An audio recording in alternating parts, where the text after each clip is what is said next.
Good morning, everybody. My name is Elizabeth Meyer, and I am from the House of SBA. I hope you are all doing well this morning and are looking forward and super excited for the rest of the Interregnum events. I also hope that you are excited about the new Chick-fil-A that is moving into Midtown. But what I think most of us don't realize is that the location of the Chick-fil-A actually used to be the home to a button store.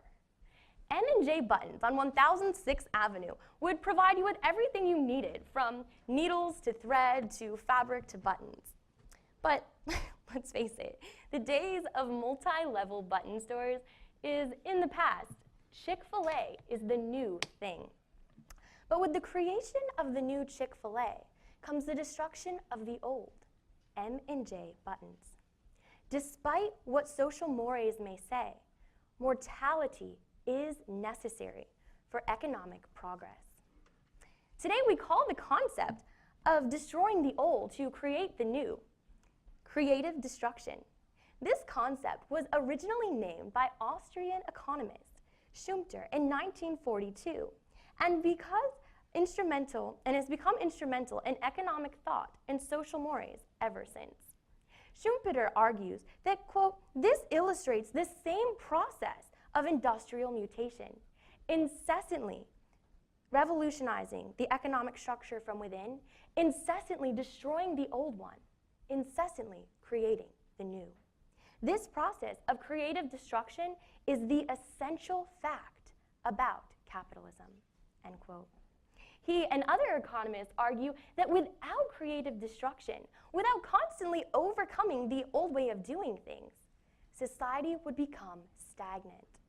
Sentimentality has no place in economics or in industries. Rather, it is the responsibility of the entrepreneur to move us beyond the old way of doing things, to take steps forward to our unattainable goal of perfection. It is the entrepreneur who is able to overcome his fear of change due to his hunger for progress and the efficient use of resources. He is able to see that destruction need not end only in death, but also in the creation of new life. If we define mortality as being subject to death, then economies and industries, argues Schumpeter, are constantly dealing with mortality. So we have this paradox. Western society tells us that we should root for the underdog. But in doing so, it has clouded our vision of what progress really means. You see, we all acknowledge that we need to progress. But if we think about it, we oftentimes find ourselves resisting progress because the death necessary in order to progress is very painful. Now, I'm sure most of us are huge fans of Netflix.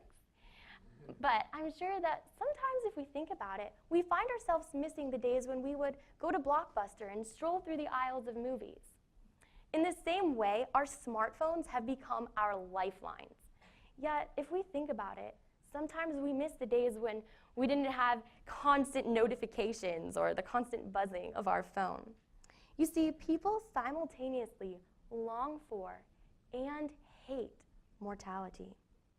Now, people identify themselves based upon their actions.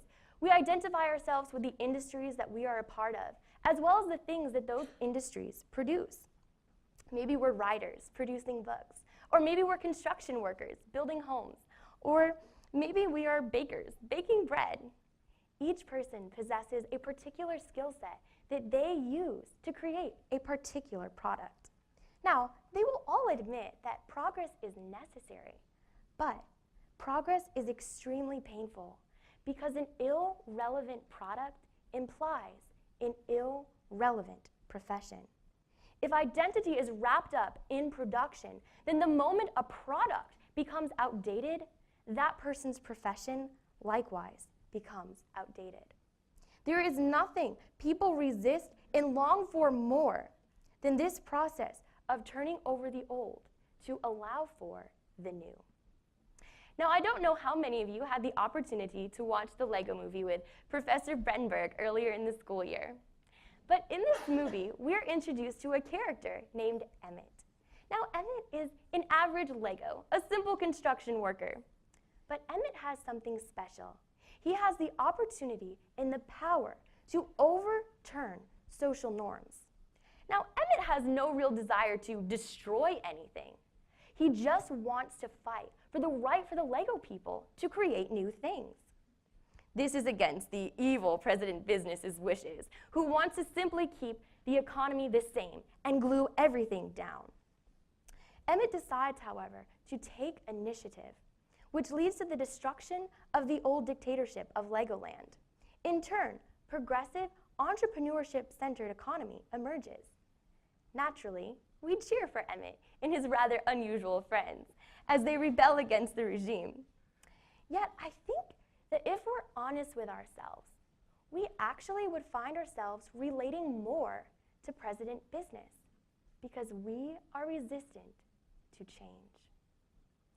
Now, our world tells us to accept the mortality around us that does not affect us. This is easy because, as Adam Smith illustrated in his theory of moral sentiments, we could care less about the death of thousands of people until it begins to affect us. You see, we do not care so much about death because it's just the passing of the old, but rather because we selfishly cling to the things that we have created. Our social mores tell us that we should not get rid of anything new. We shouldn't get rid of anything, not even if something better comes along.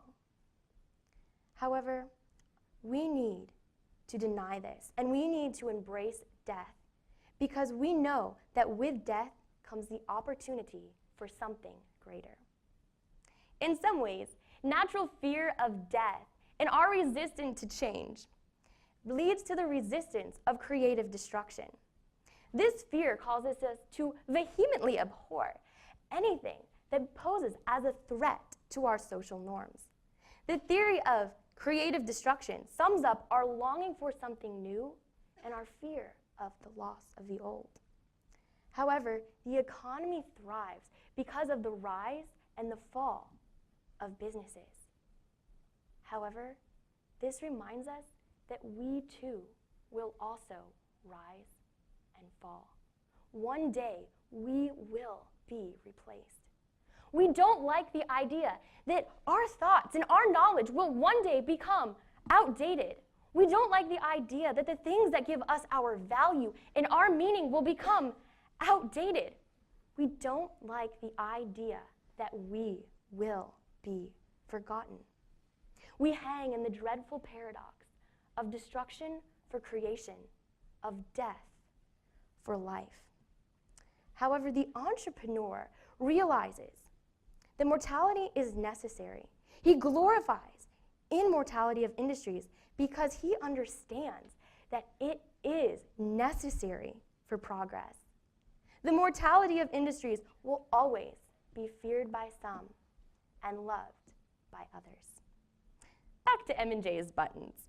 We are definitely excited about the Chick-fil-A, but it is important to realize that there is an owner and there are workers who are no longer a part of the button-selling industry because of progress. Even so, the button industry was what originally was once a new thing and ousted another industry.